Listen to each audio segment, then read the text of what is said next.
80%, c'est le nombre ahurissant de résolutions sportives qui finissent aux oubliettes en moins de 6 semaines. Et la plupart du temps, croyez-le ou non, ce n'est pas un manque de volonté, c'est juste un manque flagrant de méthode. Ce qu'on va décortiquer aujourd'hui dans ce décryptage, c'est pas de la théorie en l'air, c'est le plan architectural ultime pour transformer des ambitions sportives, souvent très vagues, en véritables programmes d'entraînement concrets, mesurables et surtout ultra performants. Oubliez les grands discours abstraits sur la motivation, on va voir ensemble comment structurer la réussite, étape par étape.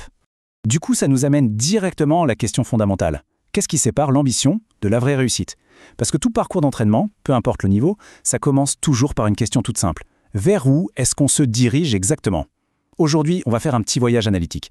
On va partir d'un diagnostic d'un problème malheureusement très classique dans le monde du sport, pour ensuite construire, brique par brique, le traitement exact qui garantira une vraie progression. Parce que si on part sans direction claire, on tombe inévitablement dans ce que les psys du sport appellent le syndrome de l'effort diffus. Et ça, c'est quand on s'entraîne, oui, on est assidu, on fait ses séances, mais il n'y a pas de vraie cohérence interne, quoi. L'énergie mentale, les ressources physiques, hop, ça part dans tous les sens, ce sont des axes qui au final ne convergent même pas. Les entraînements s'accumulent un peu au hasard, et pour être tout à fait honnête, ce manque total de cap, ça mène tout droit au mur, à la stagnation ou pire, à la régression et aux blessures. Ok, plongeons-nous là-dedans. Voici notre plan d'action du jour pour éviter ce piège. 1. La genèse. 2. Analyser le terrain. 3. Structurer les idées. 4. Choisir son plan d'attaque. 5. La rigueur formelle. Et on finira avec le point 6, l'objectif comme boussole. Première étape, la genèse. Pourquoi est-ce si crucial de définir un objectif ? Fixer une direction, ce n'est absolument pas une simple case à cocher sur un bout de papier, en fait c'est l'acte stratégique par excellence. C'est littéralement le levier psychologique le plus puissant pour tenir sur la durée. Sinon l'entraînement devient juste une corvée subie.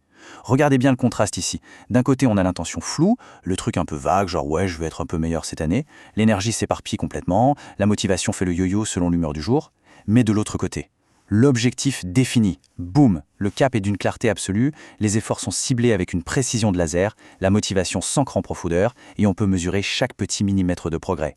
C'est le jour et la nuit entre brasser de l'air et investir son énergie intelligemment. On passe à la suite, l'analyse du terrain d'entraînement. Avant même de rêver de record, il faut absolument scanner le contexte de fond en comble. C'est vital pour éviter les fameux angles morts qui pourraient faire dérailler les meilleures intentions du monde. Et pour ça, on utilise une méthode redoutable, le cadre des 5 questions. Qui on cible au millimètre, pro, débutant ou équipe entière? Quoi? Le domaine exact, endurance, explosivité, mental?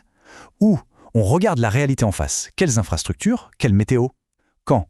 La deadline, la date butoir de la compétition. Et surtout, pourquoi? Le fameux why. C'est quoi le vrai moteur caché qu'il faudra tenir dans la douleur? En validant ces 5 points rythmiquement, le périmètre total de l'entraînement est verrouillé. Mais attention, l'analyse froide, ça ne fait pas tout. À un moment, il faut savoir relâcher la pression et laisser parler sa créativité. C'est l'heure de la récoltée d'idées, un vrai brainstorming, pur, brut, zéro censure. Le but, c'est de jeter sur la table toutes les aspirations physiques, tactiques ou mentales pour créer une énorme carte mentale. C'est comme ça qu'on débusque le vrai potentiel caché d'un athlète, des trucs qui ne seraient jamais sortis d'un tableau Excel trop rigide. Bref, on autorise un joyeux chaos créatif avant de remettre de l'ordre. Et justement, étape 3, il va falloir structurer et hiérarchiser toutes ces idées. Parce que oui, avoir des tonnes d'idées, c'est super, mais si on manque de méthode, ça devient vite une usine à gaz. Il faut un vrai leadership pour faire le tri et se demander est-ce que cette idée précise a un impact direct sur l'objectif final. Et ça illustre brillamment la différence entre juste s'entraîner dur et s'entraîner intelligemment. Prenez cette pyramide, c'est l'architecture même de la réussite. Tout en haut, l'objectif principal, le sommet de la montagne. Juste en dessous, les objectifs intermédiaires, nos petits checkpoints mensuels pour vérifier qu'on est sur la bonne route. Et tout en bas, la fondation, les objectifs opérationnels, les tâches concrètes du quotidien. C'est cet alignement parfait qui fait que la moindre série de pompes faite un mardi matin sous la pluie nourrit directement votre grand rêve à long terme. Ce qui nous amène à la section 4, le choix du plan d'attaque. Une fois la hiérarchie en place, la règle est simple, il faut que l'objectif colle parfaitement au plan de suivi. Ce n'est pas une option, c'est une condition non négociable pour rester cohérent. Et là, on a 3 grandes stratégies. D'abord, l'approche chronologique, découpée par les calendriers, préparation, spécifique, puis compétition. Parfait, par exemple, pour un marathonien qui a une course en octobre. Ensuite, on a l'approche thématique. Là, on travaille par bloc de performance pure. Un mois entier sur le cardio, puis un mois entier sur la force. Zéro dispersion. Et enfin, la troisième, l'approche dialectique. Celle-ci, elle est fascinante. Elle joue sur la tension entre des opposés, genre balancer un volume de dingue contre une intensité maximale. C'est une méthode ultra pointue, taillée sur mesure pour les profils très avancés qui peuvent encaisser des gros chocs nerveux sans exploser en vol. Mais peu importe l'option que l'on retient, l'introduction du programme, c'est sacré. C'est littéralement de la chirurgie de précision. Fini les objectifs flous comme « on va courir plus vite ». On passe à de la donnée chirurgicale, améliorer le temps de réaction de 15% en 12 semaines sur 100 mètres extérieurs. En posant ça sur la table d'entrée de jeu, on transforme un vieux souhait abstrait en une vraie aventure. Et surtout, l'athlète n'est plus un simple robot qui exécute, il devient un co-architecte hyper conscient du projet.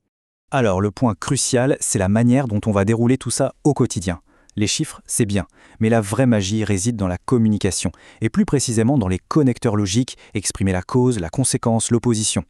Imaginez la différence si on dit « Aujourd'hui, on a vraiment surchargé les quadriceps, par conséquent, le corps exige 48 heures de vélo léger afin de surcompenser. » Bam!